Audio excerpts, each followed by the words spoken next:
Hər vaxtınız xeyir olsun bizim dəyərli izləyicilərimiz. Sizi gördüyümüz üçün özümüz çox xoşbəxt hiss edirik. Çünki hər zaman görüşünüzə tələsə-tələsə gəlirik. Bilirik ki, siz də bizim efir vaxtımızın başlamağını səbirsizliklə gözləyirsiniz.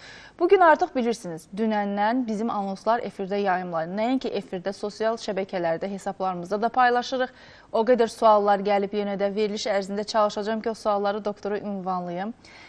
Bizi diqqətlə izləməyə dəyər həqiqətən, çünki saçlarımızdan danışırıq. Bilirik, hər zaman deyirik ki, saçlar xanımların ən dəyərli aksesuarlarıdır. Xanımlar hər zaman saçlarına xüsusi həssaslıqla yanaşırlar. Ancaq xanımlarda uzun saçları da bəylər çox sevir. Bax, bunu da etiraf edək. Və bəylərə də bir yaraşıq verən yenə də saçdır. Görürsünüz, saç elə bir mövzudur ki, həm xanımları, həm bəyləri uşaqdan böyüyə ümumiyyətlə deyim, hər kəsi düşündürən, maraqlandıran bir mövzudur. Narahat edən bir problemdir ki, saçlar niyə tökülür? Bununla bağlı geniş danışacağıq. Müzakirəmiz genişdir. Bu bir saat ərzində 10-dan 11-ə yaşamaq gözəldir efirdədir. Ancaq mövzumuzun müzakirəsinə başlamamışdan öncə istərdim ki, doktorumuzun dosyasına nəzər yetirək, dərhal sonra artıq müzakirəmizə başlayaq. Nərgiz Tibb Mərkəzinin baş həkimi, tibb elmləri doktoru Məlahət Qəhrəmanova 20 dekabr 2022-ci ildə İngiltərədə Oxford Universitetinin Liderlər Sammitində ixtiralarına görə Oxford Birliyinin fəxri professoru, diplomu və qızıl medalı ilə təltif olunub. 6 mart 2023-cü ildə Prezident İlham Əliyev tərəfindən tərəqqi medalına layiq görülüb. Azərbaycan Fitoterapevtlər İctimai Birliyinin sədri olan Məlahət Qəhrəmanova 4 kitabın müəllifidir, 23 patentə sahibdir.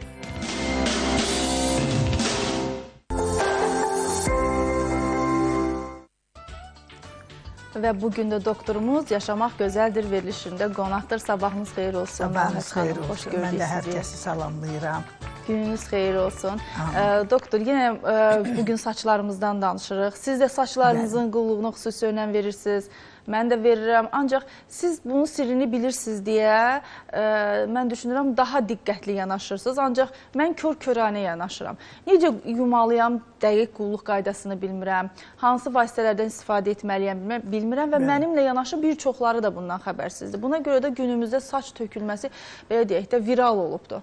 Bəli. Saça qulluq təbii ki, sağlam saçlara qulluq və xəstə saçlardan olaraq fərqlidir. Sağlam saçlara qulluğu eləməliyik ki, xəstələnməsin saçlarımız. Ona görə təbii ki, sağlam saç saxlamaq üçün ona daimi qulluq, nəzarət lazımdır.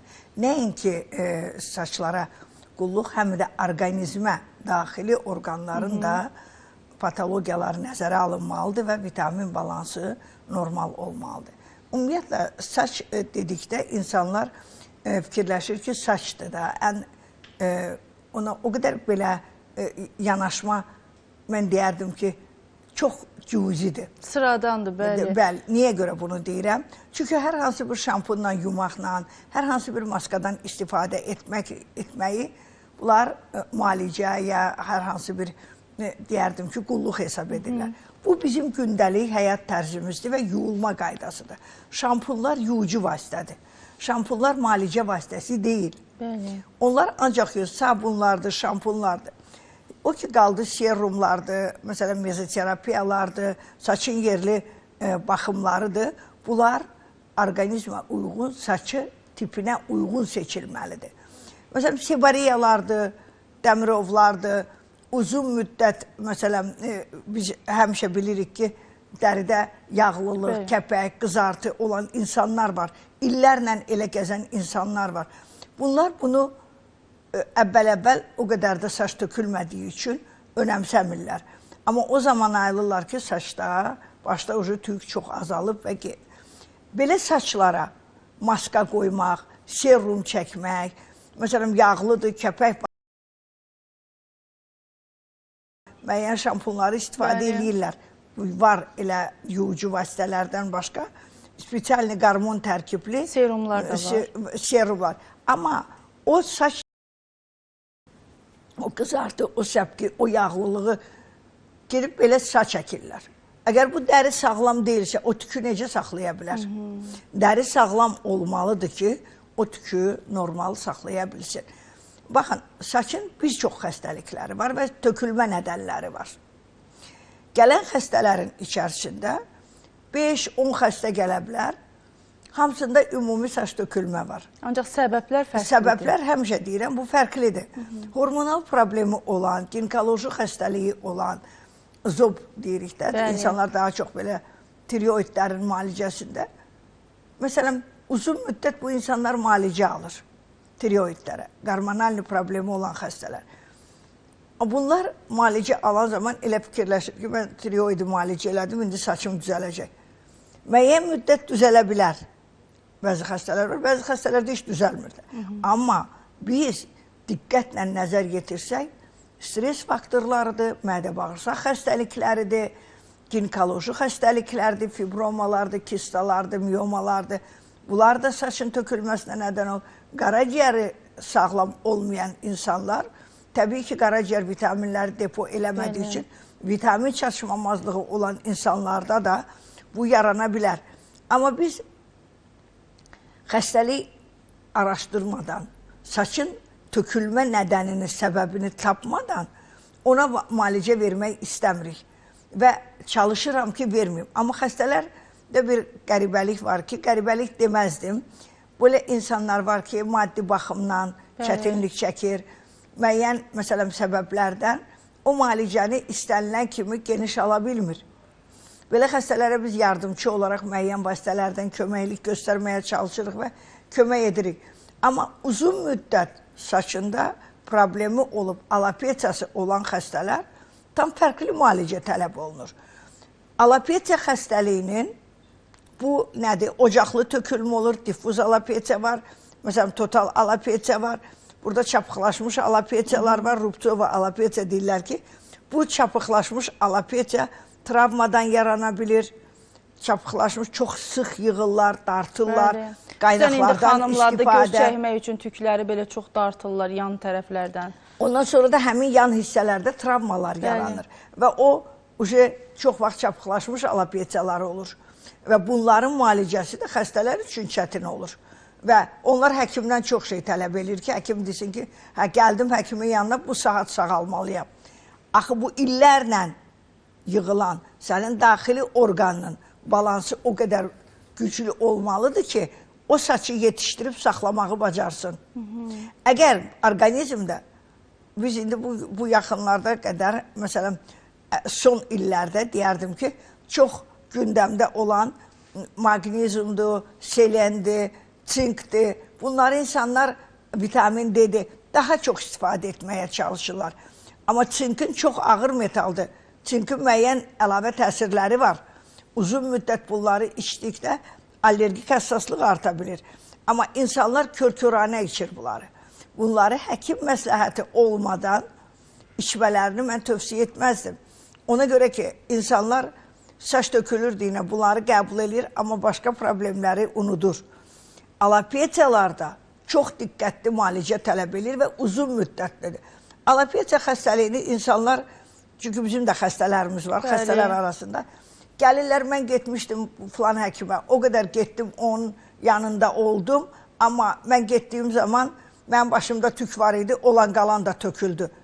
O tökülmə, o proses başlayıb. Bu həkimin günahı deyil. Heç bir həkim istəməz ki, xəstəsində tökülmə olsun. Gələn kimi həkimlərdən şikayət edirlər. Bütün xəstələrdə bir şey, xəstə özünün müalicəsini necə aparmağı, hansı patologiyası var, müalicənin düzgün aparılmasını nəzərə almır. Məsələn, xəstə gəlir, saçında qaşınma var, yağlılıq var, kəpək var. Məsələn, o gün canlı bir kadrda var, onu qızlar çəkdi də, Demodex necə gəzir kiprikdə, necə gəzir saç dibində, mikroskopik müayinə zamanı biz bunları görürük də. Ona görə o kadrları gələn dəfə yadımda olsun, sizə göstərəcəm. İnsanlar qoy canlı-canlı baxsınlar. Çünki bunları aradan qaldırmadan, saça, dəriyə qulluq normal olmasa, orada müalicədən söhbət gedə bilməz. Alopesiyası olan xəstələr get-gedə tam keçəlliyə gedir, qaş gedir, kiprik gedir, saç gedir. 2 ay, 3 ay müalicə alırlar, deyirlər alopesiya müalicə olunsun. O mümkün olan bir şey deyil. Əslən nə qədər zaman lazım? Ən azından elə xəstələr var ki, orqanizmdən asılıdır.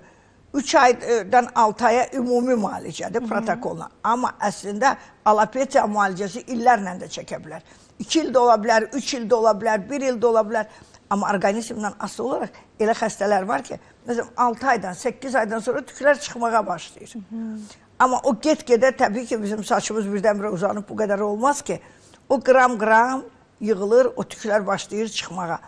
Amma hormonal müalicə alan xəstələrdən, məsələn, dünən uşaq gətiriblər, 10 yaşında uşaqdır, qız uşağıdır, o qədər şişib uşaq kökəlib ki, içdiyi hormonal dərmanlardan.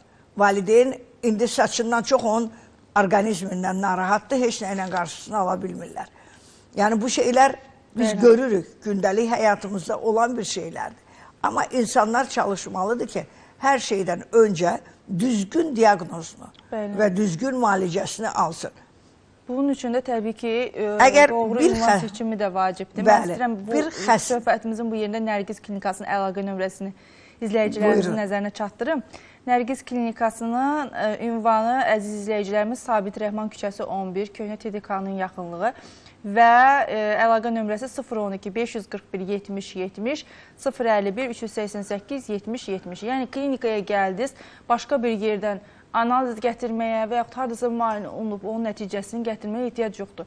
Bütün analizlər, bütün müayinələr hər biri Nərgiz Klinikasında aparılır və təbii ki, Məlahət xanım sizi bilavasitə qəbul edir, konsultasiyadan keçirsiniz, onun göstərişi ilə təbii ki, bir yola çıxırsınız, sağlamlıq yoluna.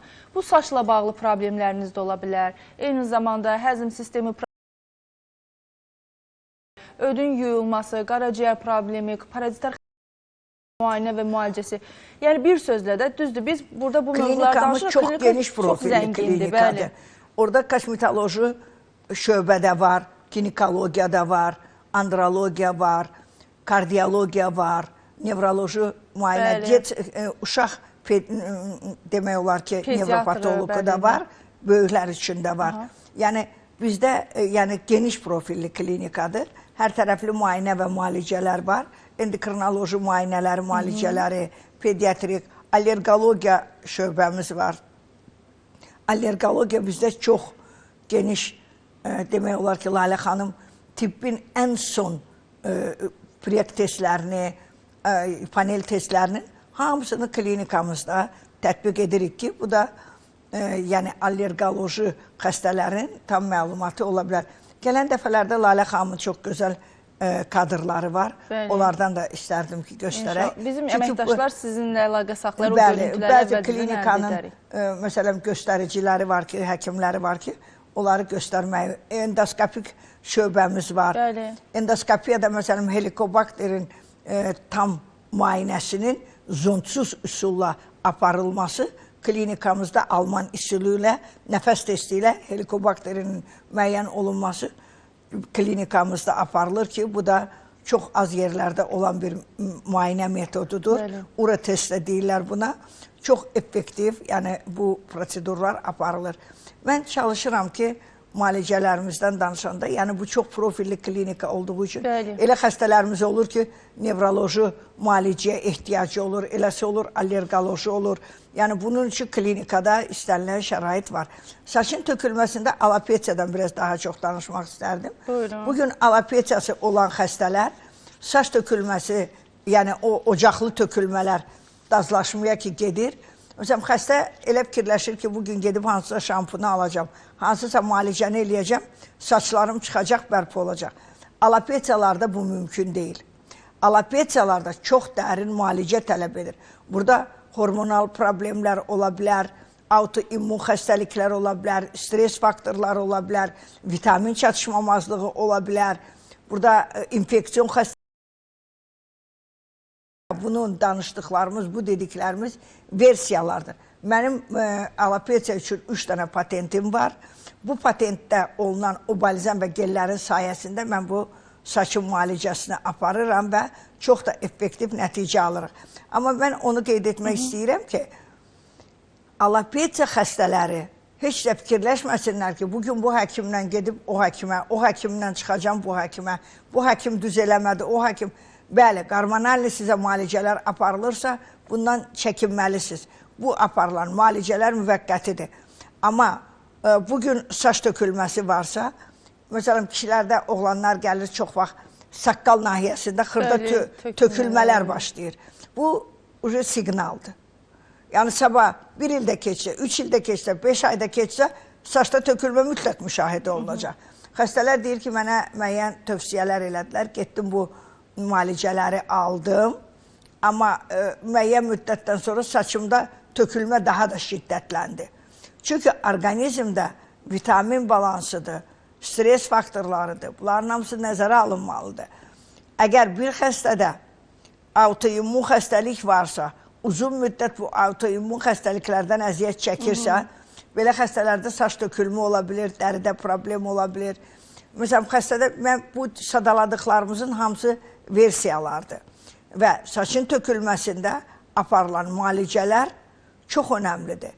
Və o müalicələr evlə aparılmalıdır ki, xəstə ondan effekt ala bilsin və uzun müddət o müalicə, o saçlar qalıcı olsun. Gələn xəstələr, məsələn, saçın qalıcılığından, tez, məsələn, bərpasından... Müalicə etdim, ancaq sonradan müalicə dayandan sonra tökülməyə başladı, şikayətlər var. Amma baxın, orqanizmin müqaviməti zəifdirsə, hormonal preparatlar istifadə edibsə, o tökülmə olacaq. Orqanizmi daimi nəzarətdə saxlamaq lazımdır ki, o vitamin balansı normal olsun. Əgər vitamin balansı normal olarsa, saç kökü hardan qidalanır? Bizim orqanizmamızdan. Əgər bizim orqanizmamızın gücü çatmırsa, o yəni saçları saxlamağa, istəyir həkim olsun, istəyir 22-sə oraya dərman yığ, iç, onun sənə xeyri olmayacaq. Tək dərmanlar deyil, qida rasionu da burada önəmlidir. Gigiyenik qaydalar önəmlidir. Xəstələr gigiyenik qaydalara nəzarət eləmir. Məsələn, xəstə gəlir, deyir ki, mən bu günləri, məsələn, saçımda tökülmə var. Deyirəm, saçımı nə vaxt yumusan? 3 gün qabaq, 5 gün qabaq. Saçda, məsələn, o qədər yağlılıq iyi varsa, o saç ən azı gün aşırı yuyulmalıdır. Onda o yalandır da, mifdir ki, saçlarımız öz yağı ilə qidalanır deyirlər. Yox, sağlam saçlardan gedir söhbət. Əgər bizim sağlam saçlarımız varsa, təbii ki, sağlam saçlar özü-özünü qidalandırır, özü-özünü yağlandırır və o keratin, saçın öz keratinidir. Orada yağlanan saç normaldır. Amma bugün yuyursan, axşama yağlanırsa, bugün yuyursan, sabah yağlanırsa, burada hormonlar problemlərdən də xəbər verə bilir. Saç deyərdim ki, bütün daxili orqanlarda gedən patologiyalardan xəbər verir. Və insan onu araşdırıb tapmalı və ondan sonra onun müalicəsini daha ki, müalicə alıblar. İçərisində deyərdim ki, 80%'nin saçı tam qalıcıdır.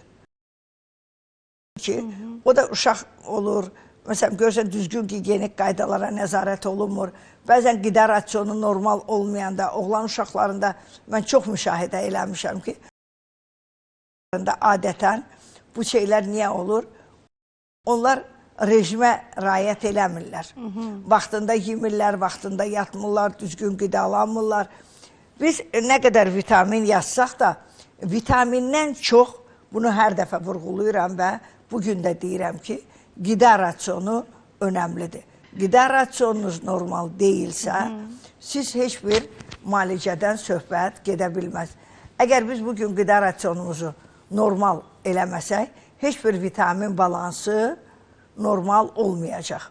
Vitamin balansı normal olması üçün içdiyimiz sintetik preparatları qaraciyər depo eləmir.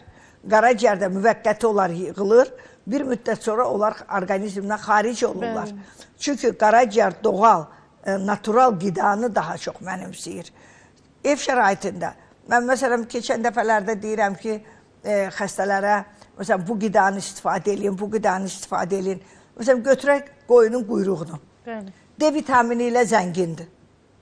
Kök hüceyrə dediyimiz həmin kök hüceyrə ilə zəngindir. Biz əslən Loğman ailəsiyik.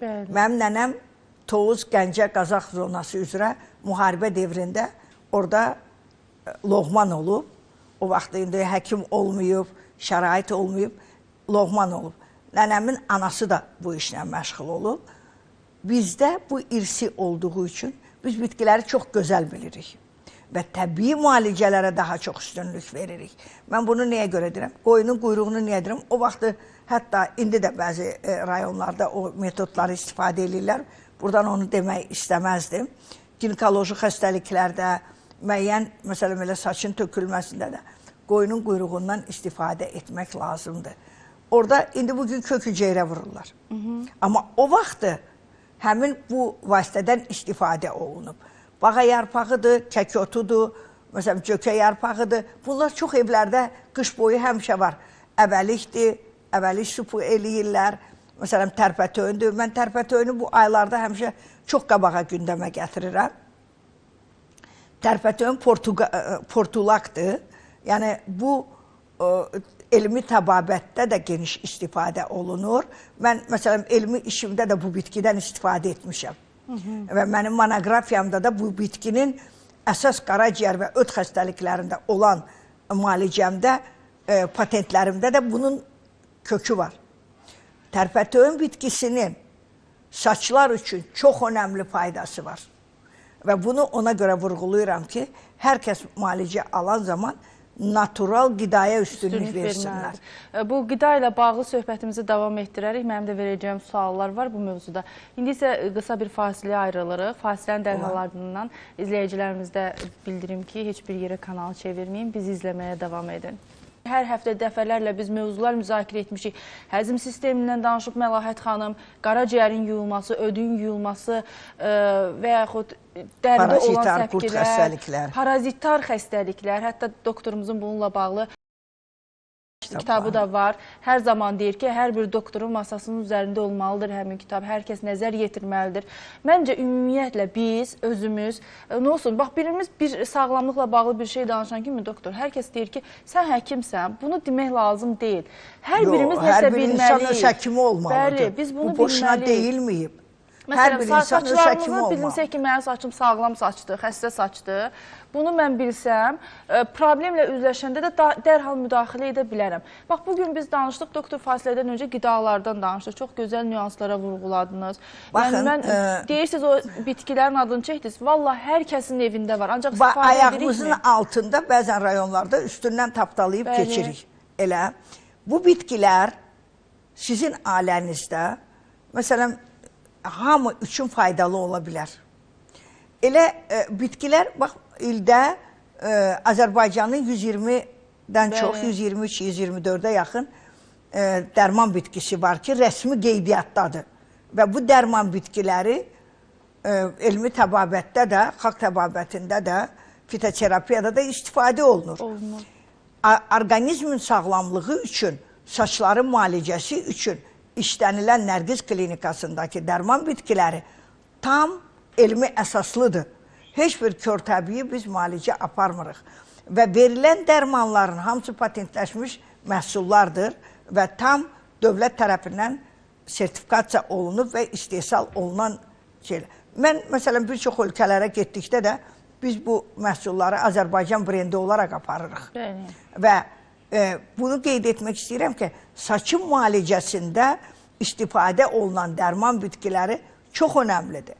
Və bunların içərisində tərpətöyünü, mən bax bu saat hər bir kəs siz demişkən, hər yerdən onu alıb yeyə də bilər, istifadə də eləyir. Məsələn, bu yaxınlardan sosial şəbəkələrdə mən çox gördüm ki, qulançarı reklam eləyirdilər, göstərirdilər, deyirdilər. Bir də rozmarin son vaxtlar çox dəbdədir, nədənsə saçlarla. Rozmarin, bəli, onun da tərkibində müəyyən komponentlər var ki, o tək istifadə olunan bir şey, bitki yetərli deyil. Onlar tərkiblərinə görə, kimyəvi tərkibinə, farmakoloji təsirinə görə effekti bilinir. Və onları istifadə etdikdə onların təsir mexanizmini bilmək lazımdır. Onların hər biri orqanizmə olan təsir mexanizmi var. Məsələn, o bitkini ki, bugün reklam edirlər, deyirlər bu bitki yaxşıdır, çox gözəl. Amma siz bir onun tərkibinə baxın, bir görün o sizin orqanizminiz üçün uyarlıdırmı, sizin orqanizmanız üçün o gərəklidirmi? Yəni, hər deyilən, hər eşidilən, hər bir şey mənim üçün yetərli olmaya bilər. Birinə yetərli olan bir şey və yəni ona görə də saçlara müalicəsində çox diqqətli. Mixək də deyirlər, istiot da deyirlər. Məsələn, çox, indi illərlə keçdikcə bu bitkilərdən istifadə olunub. Bəzən mən də baxıram ki, görüm, bəzi insanlar, bəzi adamlar var ki, görürsən ki, heç aidiyyatı olmayan bitkiləri saç üçün dedi. Aidiyyatı olmayan bitkini mədə-bağırsaq üçün dedi. Və bəzən görürsən ki, elə parazit növləri var ki, onlar bitkilərlə müalicə olunması mümkün deyil. Exnokoklar ancaq cərrahi əməliyyatla oluna bilər. Bunu hansısa bitki ilə müalicə eləyə bilmərik. Amma saçın tökülməsində, alopesiyalarda uzun müddətli müalicə olduğu üçün daxili müalicə çox önəmlidir. Məsələn, deyirlər ki, qurdun müalicəsini, saçın müalicəsində qurdun müalicəsi də aparılmalıdır. Vitamin terapiyası da aparılmalıdır. Hormon problemi varsa, o da müayinə olunub müalicə almalıdır. Əgər dəri problemi varsa, dəri mütləq müalicə almalıdır. Dəri müalicə almadan, bayaq dediyim kimi, dəri müalicə almadan heç vaxt sağlam dəri olmasa, o tükü normal saxlamaz. Orqanizmin vitamin balansı var. Əgər o yetərli deyilsə, sənin uşaqların gətirirlər analizlərini, uşaqda 2 cür, 3 cür qurd var. Bu uşağın orqanizmi çox zəifdir. Uşağa baxırsan, cılızdır, arıqdır, zəifdir, iştahı yoxdur, halsızdır. Rənginə baxırsan, sapsarıdır, anemiyası var. Bu xəstənin saçı necə müalicə oluna bilər? Bu xəstənin saçı necə müalicə oluna? Elə xanımlar özü dəmir çatışmamazlığı var. Görürsən, saçında, dərisində problemləri var. Həmçində daxildə onun çatışmayan hormonal problemləri var, zobu var, ya mədə-bağırsaq problemi var. Baxın, mədə-bağırsağın saçla nə əlaqəsi deyənlər var. Mədə-bağırsağın saçla əlaqəsi çox böyükdür. Xorası olan, qastriti olan xəstələr saçdan əziyyət çəkəcək. Niyə?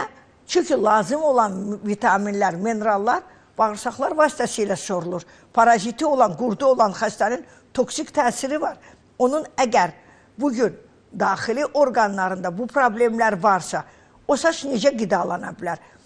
Yəni, mədə-bağırsaq problemi varsa, qaraciyər öd problemi varsa, burada xəstədə vitamin çatışmamazlığı varsa, saçın qidalanması normal deyil demək. Lazım olan minerallar fol turşusudur, B12-dir. Biz saysaq tək D vitaminindən asılı deyil saçın müalicəsi. İnsanlar 2 dənə sinklə seleni içir, deni içir, kimi dindirirsən, kimlə anamnez toplayırsan, hamısı bu eyni sözü deyir. Amma onlar düşünmür ki, B15 var, B9 var, yəni fol turşusu, B12 var. Bu vitaminlər var ki, onları sən bərpa etmədən lazım olan saçları ala bilmirsən. Və daxildə gedən patologiyaları mütləq dəqiq araşdırmaq lazımdır. Doktor, bir dənə izləyicimiz zəng vurub, deyir ki, mənim saçım çox gürdur, ancaq əlimi hər dəfə saçı aparanda bir çox da saç tökülür də, yəni. Ancaq tökülməyinə baxmayaraq seyrəklik də yoxdur saçımda. Ola bilir, elə saçlar var. Onlar yenilənən saçlardır, amma bir müddət sonra o xanım diqqət yetirsin. Bir müddət sonra əgər elə çox aşırı tökülmə başqadır, gün ərzində 80-a yaxın, 60-a yaxın saçın tökülməsi o qədər qorxulu deyil. Amma aşırı tökülmə varsa, o demək artıq tökülməyə meyillidir. O daimi elə ola bilməz ki, müəyyən period olur, müəyyən vaxt olur o. O ola bilər. Amma belə saçlar, məsələn, artıq bu siqnaldır da o xanıma, belə deyil. Bəli, bəli. Ona görə mütləq xanım daxildən də gedən patologiyalar nəzərə alsın. Mədə-bağırsaq problemi, ginekoloji problemi varsa, mütləq onlara diqqət yetirsin. Çünki bugün sebariyalarda elə bir xüsusiyyət var da. Sebariyalı saçlar, məsələn, yağlılıq var, kəpək var. Kəpək o qədər çoxdur və saç o qədər sıx olur ki. Amma illər keçir, məsələn, günlər keçir, aylar keçir və görürsə ki, xəstədə çox güclü saç tökülmə var. O tökülmə zamanında o sıx, gür saçlar sebariya ilə yanaşı sakit qalmışdır. Orqanizmin müqaviməti var, onu saxlaya bilir. Müəyyən müddətdən sonra hər hansı bir yolxucu xəstəlik keçirsə, qripdir ya bir hansı virus keçirsə, immun sistem zəifləyən kimi saçlar başlayacaq tökülməyə. Ona görə yəni ona arxayın olmaq olmaz ki, mənim bugün saçım yaxşıdır, gürdur. O saçı qorumaq lazımdır. O saça diqqət yetirmək lazımdır və onu qoruyub saxlaya bilsin gərək o xanım. Onun üçün də ona daha diqqət ayırmaq lazımdır. Yəni, bugün mən saçım tökülür, saçım gürdür deyirsə, məsələn, bugün bu saç tökülmə çox cavanlaşıb. Bu xəstəlik 16 yaş, 15 yaş, 14 yaş uşaqlar gəlir ki, saç tam seyrəklik, Bəzi insanlarda arxa gürdü qarşıdan tökülmə gedir. Bəzən də qarşı... O androgen tipli tökülmədir, kişi tipli tökülmələrdir. Bunlar başqa tökülmə tipidir. Bu o qadınlarda da var, kişilərdə də var. Belə bir tökülmə... Onun da müalicəsi varmı, doktor? Təbii ki, var. Məsələn, irsi faktorlar deyirik elə. İrsi faktorlarda deyir ki, babamın, nənəmin, ya dayımın, əmimin hamısının saçı belədir. Amma dəqiq gedir, alır, bu serumu alın. Xüsusi daraqlar var, saç diblərini roliklər var. Biz onlardan hamısından məlumatlıyıq. Yəni, bu deyilənlər çox gözəl var. Baxır, hansı saç tipinə uyğundur. Serumlar var, məsələn, müəyyən balzamlar var, gellər var, məsələn, saç tipi üçün xüsusi losyonlar var, maskalar var. Amma o saç sənin saçın üçün, o məhsul sənin saçına uyarı varmı? O saçın sənə xeyri olacaqmı o elədiklərinin? Bəli. Söhbət ondan gedir. Yoxsa elə hər gördüyümüzü alıb başımıza çəksək, o qədər gəlirlər allergik həssaslıqla, o qədər gəlirlər dəridə qızartılar, yanıqlar yaranıb, o qədər gəlirlər, məsələn, yağlı dəridir, saçın öz problemi var. Amma onunla yanaşı gedir bir başqa bir məhsul alır, o problemi daha da qabardır. Bu şeyləri biz çox görürük. Bir də gələn suallar əsasında kəpəkli saçlardan çox sual var. Bilirsiniz də bu o gənc oğlanlar, gənc xanımlar, yaşlı nəsil, yəni bu kəpəkli saçlardan əziyyət çəkənlər çoxdur. Xüsusən buna görə belə deyək də, rəngli geyim belə geyinə bilmirlər, çəkinirlər o insanlar ki, pis görünür. Əgər biz götürsək ki, saçın kəpək çox vaxt sevariyalarda da olur. Kəpəyin müalicəsi klinikamıza çox rahatlıqla aparılır. Çox gözəl məlahət gel və balzamları var ki, o balzamlar sayəsində o saçlar tam bərpa olur. Amma yenə deyirəm, əgər saçda müəyyən problemlər yaranırsa, onun dəqiq kökünü araşdırmaq lazımdır. Heç vaxt heç bir xəstəlik boşuna başlayır. Məsələn, təzyiq və şəkər dərmanı istifadə edirəm. Təsir orqanizmdən asılıdır. Elə insanlar var, ömür boyu şəkər, təzyiq dərmanı içir. Mən bunlarda o qədər önəmli bilmirəm. Amma xanım şəkərəm deyir. Orada mədə bağırsağın rolu var, qaraciyərin toksik təsirə məruz qalması var, qaraciyərin get-get zəifləməsi, şəkərli diabetdə qaraciyərin funksiyasını daha yaxşı gücləndirmək, ona daha yaxşı qidalandırıcılar vermək daha önəmlidir. Bir izləyicimiz yazır ki, Məlahət doktor, saçlarla bağlı çox önəmli məsləhətlər verirsiniz. Mən də hər həftə izləyirəm. Bu həftə sevindim yenə də bu mövzunu müzakirə etdiyinizə görə. Mənim saçım tökülmür, amma çox incəlib və seyrəlmə var. Bu özü tökülmə sayılır, amma deyir, yəni əlimə saç gəlmir. Bax, əgər o zəifləyirsə o saç, get-gedə zəifləyən saç gec-tez tökülməyə məruz qalır. Demək, kökdən normal qidalanmır saç. Ona görə həmin xanım müəyyən eləməlidir ki, onda hansı problemlər var ki, bu saçın qidalanması get-gedə belə zəifləyib və nazikləşir, sonra da tökülməyə məruz qalır. Bir izləyicimiz isə qeyd edir, mənim saç tökülmədən şikayətim yoxdur, sadəcə qaş və kiprikdən var. Bu tökülmənin də qarşısını almaq üçün nələrsə etmək mümkündürmü? Təbii ki, mümkündür. Burada birinci növbədə analiz götürülməlidir. Göbələk ola bilər, demodeks ola bilər, vitamin çatışmamazlığı ola bilər. Belə xəstələr çox müraciət edir. Mən deyim sizə ki, məsələn, rayonlardan gələn əksər xəstələrdə qaş. Efir otağından mənə bildirirlər ki, saçlarda istifadə olunan boyalı delə. Məcburuq, iş adamıyıq, efirə çıxırıq. Bunları eləməliyik. Bu gündəlik bizim həyat rejimimizdir. Amma onu arxada o saçları qidalandırmaq, saç köklərini bərkitmək, saça lazım olan vitaminləri, lazım olan hormonları, lazım olan balansı verməli. Bizim orqanizmamızın gücü nə qədər yetir, o qədər saçımız çox çıxır. Orqanizmanın gücü yetmədiyi halda, təbii ki, bax, androgen tipli tökülmədir, alopesiyalar, sebariyalardır. Sebariyalı xəstələrin özündə mədə-bağırsaq başlıca rol oynayır. Yəni, heç vaxt saçı bəsit baxmayın. Saç sizin daxilinizdən xəbər verir. Əgər bugün sizin saçlarınızda zəifləmə varsa, siz artıq müalicəyə başlamalısınız ki, onun qarşısını alıb o saçları bərpa edəsiniz. Əgər zamanında olunmayan, sonra gedirsiniz həkimin yanına ki, mən belə istəyirəm, mən istəyirəm tez olsun, bu olsun. Toya bir həftə qalıb, 10 gün qalıb, gəlib ki, saçında alopesiya var. Bir həftəyə, 10 günə, 3 aya, 5 aya bu saç düzələr. Təbii ki, düzəlməyəcək. Ona görə valideyn də, insanlar da hər bir şeydə çox diqqətli olmalıdırlar və saçın tökülməsinin səbəblərinin çoxdur və bu səbəbləri aradan qaldırmadan saçda istədiyiniz nəticəni görə bilməzsiniz. Adi revmatizma özü də autoimmun xəstəliklər təsir göstərir. Bəli, elə revmatizma özü olan xəstələrdə də saç tökülməsi olur. Dadlıdır.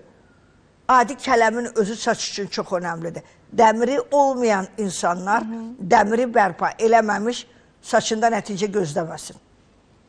Anemiyası olan, qan azlığı saç töküləcək. İmmun sistemi nə qədər gücü sonradan saç başlayır tökülməyə. Saç tökülməsi var, saçım xəstədir və yaxud sağlamdır. Bunu bilmək üçün gəlirəm, müraciət edirəm. Hansı analizlər aparılır? Necə nəticəyə gəlirsiniz ki, bu saçın problemi nədir? Baxın, anamnez nəticəsində bu aşkarlanır. Hamıda eyni ola bilməz ki. Məsələn, xəstə deyir ki, gələn xəstə, mənim mədə-bağırsaq problemim var. Demək, mədə-bağırsaq problemi varsa paraziti də, mədə-bağırsağı da, öd qaraciyəri də. Burada biz nəzərə alırıq müalicədə. Əgər tək biz qaraciyərdə qətib üzünə baxıb, mən həmişə deyirəm, mən sənin orqanizman haqqında məlumatım yoxdursa, mən sizin üzünüzə baxıb yazdığım müalicə nə olacaq? Mən buradan, məsələn, xəstələrimizə məcbur eləyirlər həkimləri ki, elə bir resept yaz gedim. Bu reseptlə sən məsələni həll eləyə bilməzsən. Sən birinci növbədə dərdini bil, dərmanını düzgün al. Bunlar çox önəmlidir. Amma insanlar, məsələn, bizim xəstələr arasında da olub ki, 2 ay, 3 ay müalicə alır, 3 aydan sonra başında alopesiyası olan xəstə 3 aydan sonra nəticə istəyir. Xəstələr çox vaxt qonum, qonşu, kiminsə dediyi sözdə, filan kəs getdi filan yerdə saçı bir aya çıxdı. Necə çıxdı o bir aya saç? Bir aya necə çıxdı o saç? Hormonların yükləməsi nəticəsində. Hormonları yükləyəcək, müvəqqəti biraz çıxacaq. O hormonları dayandır, qayıdıb töküləcək.